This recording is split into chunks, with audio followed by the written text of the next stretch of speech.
तसं तुम्हा लोकांची जात कोणती आहे?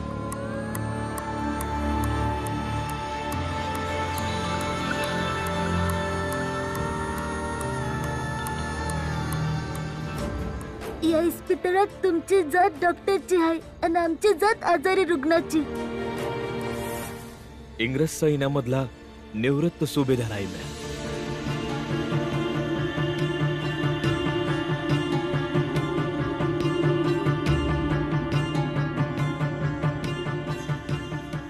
सध्या तरी मी एक इंजेक्शन दिलंय तिला.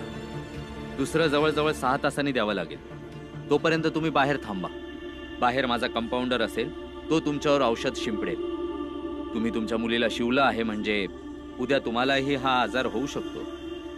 बाकी हिच्याबद्दल मी सकाळपर्यंत सांगू शकेन. ताई बरी होईल ना डॉक्टर साहेब? तेच म्हटलं ना मी, सकाळपर्यंत सांगतो. डॉक्टर साहेब, माझ्या पोरीला वाचवा.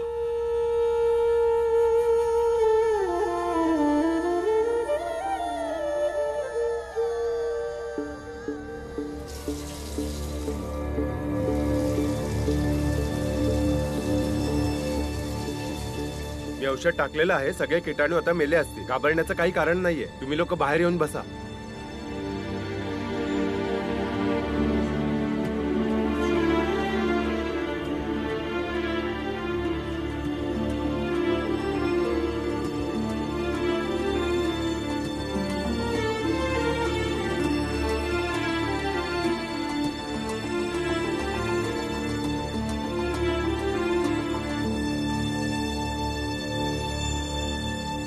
शेठजी, या कप्तानचा डोकं खराब झालंय.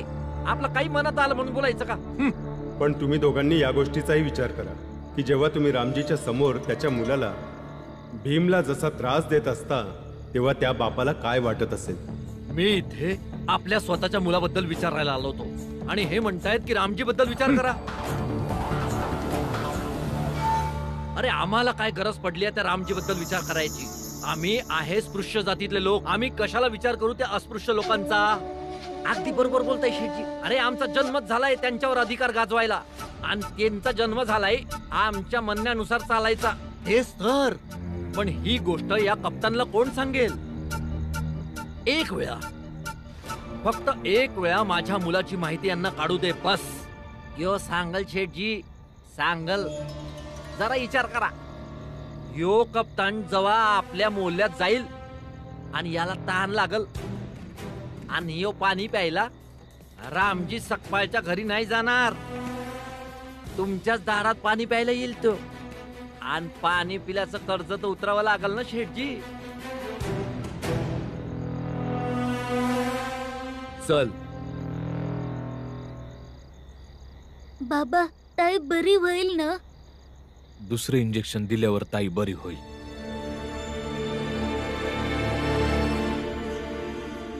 चला चला चला, लवकर चला. डॉक्टर साहेब, बघा ना माझ्या मुलाची तब्येत खूप खराब आहे. तुम्ही लवकर तपासा ना याला. अरे ह्यांना आत घेऊन जा. चला चला चला, घेऊन चला. सांभाळू. त्यासनी बी प्लेग झालंय का बाबा? वय बाळा, बहुतेक. नाहीतर इतक्या राज्याला कशाला कोणी. माहितीये ना तुमची जात काय ते? मग असे मध्ये का बसले आहात? जाऊन बाहेर उभे राहा. रागाने का बघतोस? माणसं ओळखता येतात मला. हे बघ, तेजे आले आहेत ना, खूप मोठी माणसं आहेत. तुम्हाला इथे बसलेलं बघितलं ना तर खूप ओरडतील. चला आता लवकर निघा. चला.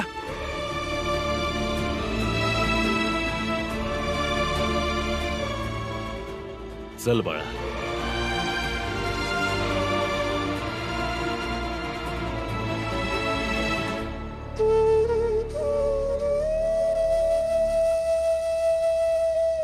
माणुसकी नावाची काही गोष्टच राहिली नाही. फक्त जात जात अन जात. जात विचारात राहत्यात. मला एक गोष्ट नाही समजली. एखादा माणूस दुसऱ्या माणसापासून रंगान रूपानं वेगळा असू शकतो, पण त्याची शारीरिक रचना एकसारखीच असते. तर मग यो भेदभाव का? कशासाठी? जाऊ द्या ना बाबा. आता फक्त ताईचा विचार करू. ताई बरी होईल ना बाबा?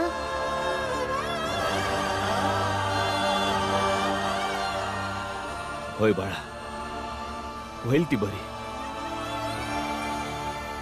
तू काळजी नको करूस, तिला काय बी नाही होणार.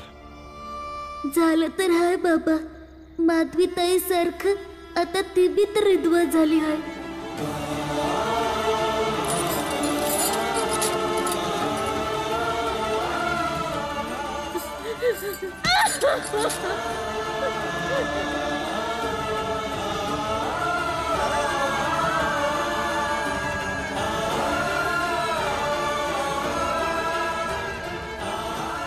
फक्त उकडलेलं अन्न खावं लागेल आणि ते ती स्वतः बनवेल. आपण ताईचं केस तर नाही कापणार ना? आणि ती स्वतः पाणी आणायला जाणार नाही ना? आणि ती वेगळं जेवण तर बनवणार नाही ना? आपल्या सोबतच जेवल ना? आणि आपण तिला लोणचं बी देऊ खायला.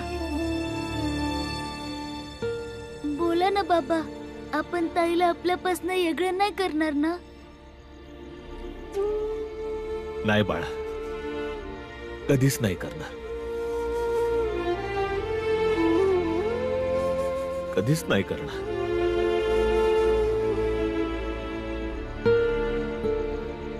पर बाळा, नवऱ्या ही ना एकटी पडली होती. तिचं जगणं कठीण होईल. असं कसं जगणं कठीण होईल बरं? तुम्ही, म्या, आई, मंजुळा ताई, आनंद दादा, बाळा दादा, आत्या समधी जण मिळून ताईचं जगणं सोपं करूया. फक्त ती बरी होऊ दे, मग ताईला आपण घरी घेऊन जाऊ. होय बाळा.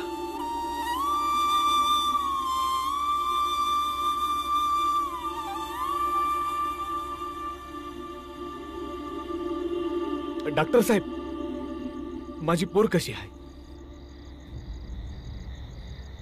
आमची इच्छा असून मी तुमच्या मुलीला नाही वाचवू शकणार. तुम्ही असं का म्हणताय सर? ह्या घडीला तुमच्यावरच एकमात्र आमची आशा आहे. ते सगळं ठीक आहे, पण आमच्यावर पण दबाव असतो ना. आम्हाला पण उत्तरं द्यावी लागतात.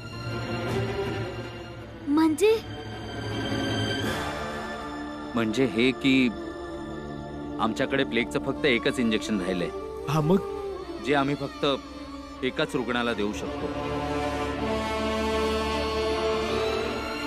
पहिल्या इंजेक्शन नंतर 6 तासांनी मी हेच इंजेक्शन तुमच्या मुलीला देणार होतो.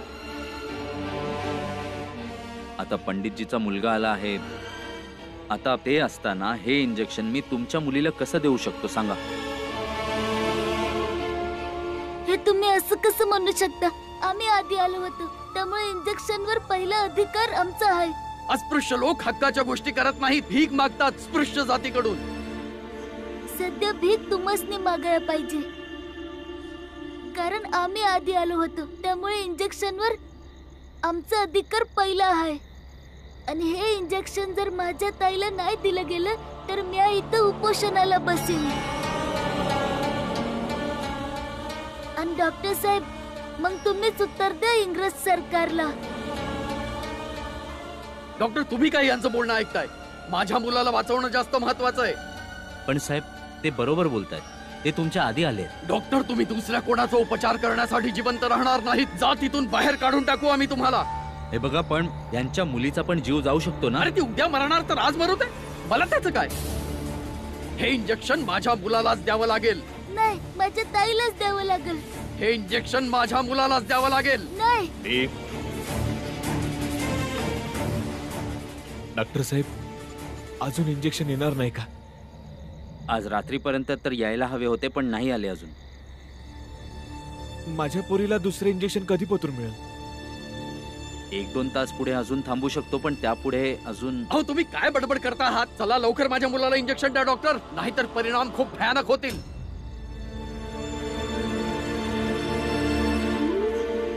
डॉक्टर साहेब, द्या त्यांच्या पोराला द्या इंजेक्शन. तोवर आम्ही वाट बघतो इथं. बाबा, हे तुम्ही काय करताय? भीम, औषध देणं यांच्या हातात आहे. जीवनानं मृत्यू नाही. जर गंगाच्या आयुष्यात जर जगणं लिवलं असेल तर तिच्याकडून हा अधिकार कोणी बी हिरावून नाही घेऊ शकणार. आणि तसं बी ताईला इंजेक्शन देण्यासाठी अजून 2 तास आहे. आणि ह्यांच्या पोराला जर इंजेक्शन नाही दिलं तर तो बरा नाही होणार.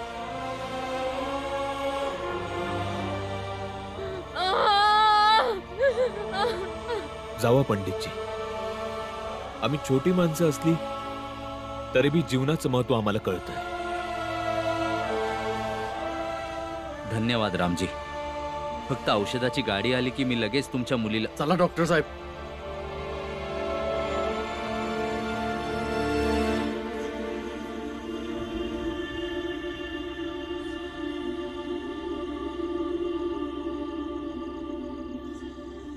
बाबा इंजेक्शन कवा येणार? औषध आलं का? नाही डॉक्टर साहेब, अजून तरी नाही आलं. विश्वास ठेवा.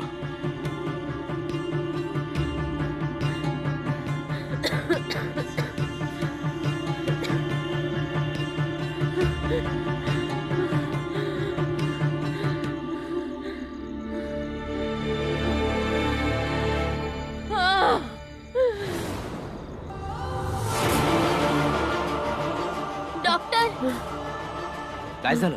डॉक्टर रुग्णाची अवस्था खूपच खराब होत चालली आहे.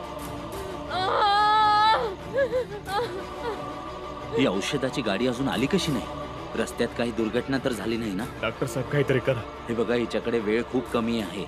जर इंजेक्शन नाही दिलं ना तर काहीही होऊ शकतं. Doctor Saheb, doctor Saheb,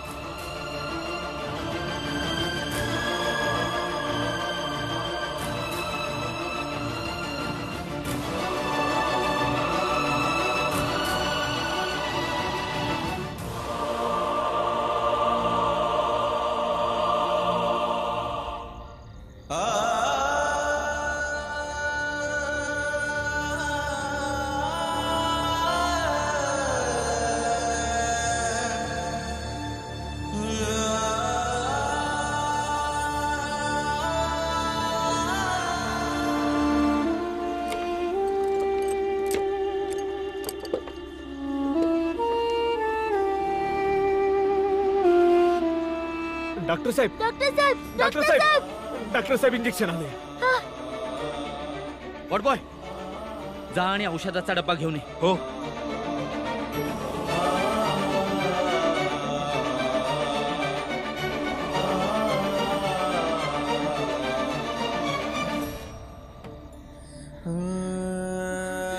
what boy, दे.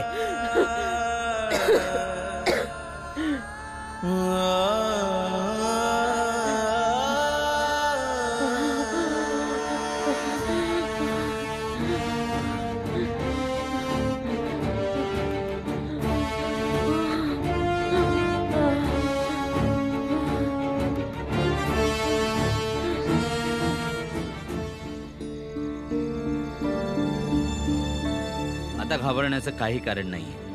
काही वेळातच तिला बरं वाटेल. धन्यवाद डॉक्टर साहेब.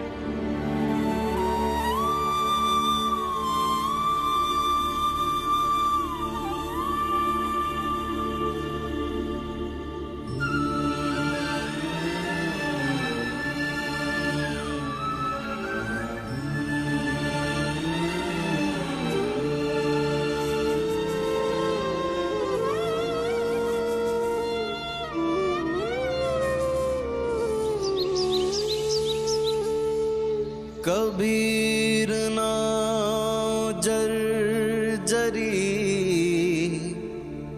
कूड़े के बन्हार हल्के हल्के तिरी गए बूढ़े तिनी सरभा बूढ़े तिनी सरभा.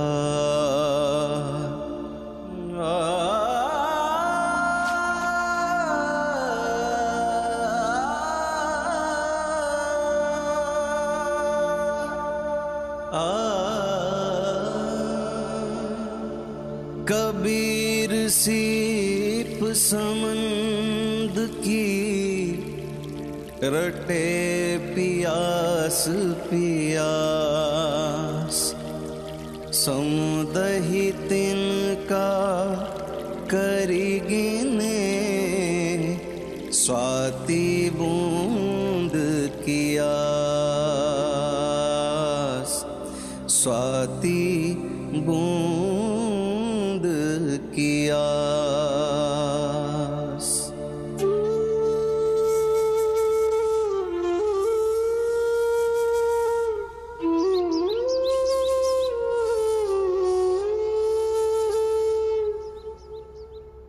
रामजी, रामजी, हं?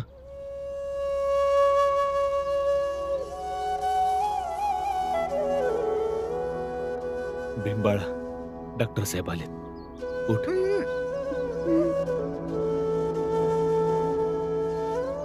तुमची मुलगी आता पूर्णपणे बरी झाली. तुम्हाला हवं तेव्हा तुम्ही तिला घरी घेऊन जाऊ शकता.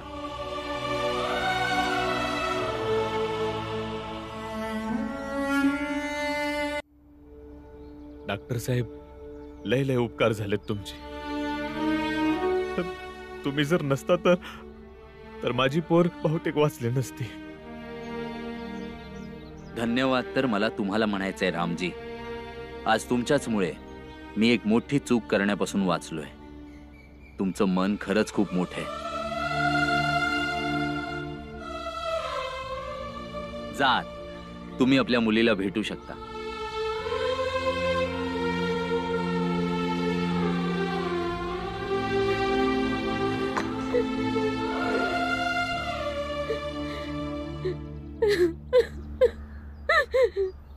बाळा, रडतीस कशा पाय? समज ठीक होईल. बाबा, मी या रोगानं मेले का नाही? बाळा, तुझं दुःख लय मोठं आहे. अरे तुझं दुःख कोणी वाटून बी नाही घेऊ शकणार.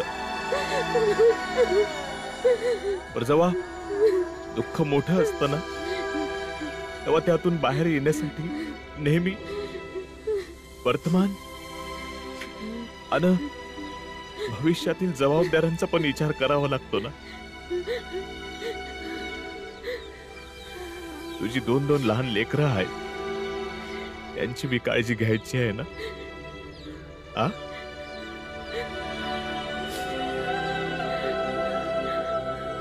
हळू बाळा, हळू.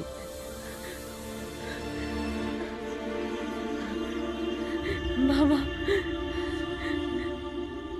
पोरासनी तर आम्ही आधीच आत्याकडे धाडलंय, म्हणजे या रोगाचा परिणाम त्यांच्यावर नको व्हायला.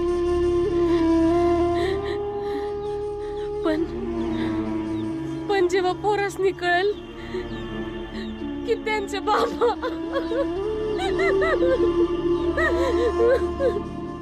ताई, तू तर पुरसने आधीच सुरक्षित जागी पाठवलं आहेस, आणि तिथं काळजी घेण्यासाठी लय माणसं असतील, आणि तसं बी तुळसाताई बी तिथं आहे ना. म्हणून तू आमच्या बरोबर आपल्या घरी चल. बाबा, ताई आपल्या बरोबर आपल्या घरी येईल. तिच्या सासरी नाही जाणार, आपल्या बरोबर राहील तर आपण तिला धीर देऊ शकतो. नाहीतर हिची सासू हिलाच नावं ठेवील आणि हिचा तरस अजून वाढवेल.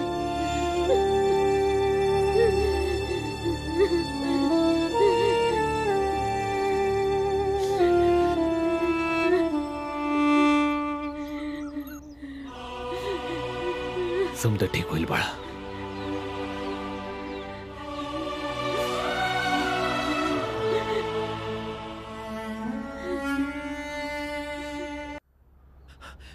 शेठजी, आपल्या गावामध्ये पण प्लेग आलाय. अरे काय बोलतोयस तू?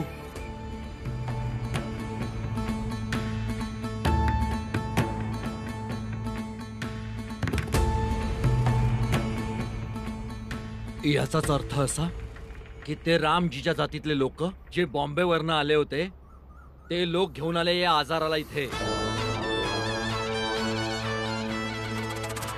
त्यांच्यातनं किती मेले? आहो शेठजी, त्यांच्यातनं तर कोण नाही मेलं. आपल्या समाजातल्या एका जणाला झालाय. ते आंबेडकर गुरुजी आहे ना, त्यांच्या मोल्ल्यामध्ये. चल चल चल चल, या या या.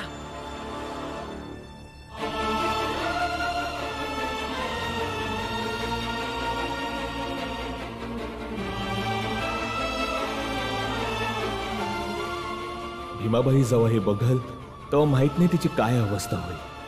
तिला सांभाळणं लय अवघड होणार आहे.